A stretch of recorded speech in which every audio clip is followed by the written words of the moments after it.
cost of car ownership is a key reason that Singapore once again tops the list. Even a fairly basic model can cost well in excess of $100,000. You can go without though. Cabs are fairly cheap, and public transport by international standards is also fairly cheap. You could easily spend hundreds of dollars a head to eat at one of Singapore's more exclusive restaurants, especially if you want wine. But at a hawker centre like this one, you can have lunch for under $5.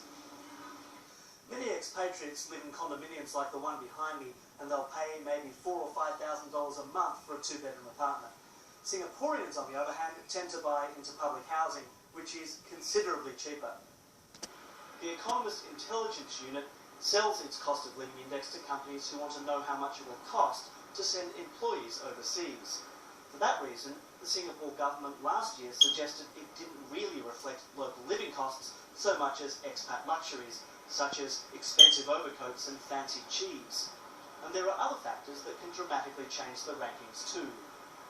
The top 5 places are unchanged, but the Economist Intelligence Unit says if the exchange rates were updated from the survey period until today, Zurich would be at the top. South Asia has several of the world's cheapest cities. Caracas in Venezuela is now near the bottom after ranking 6th last year, although it's very difficult to gauge accurately because of its multiple exchange rates.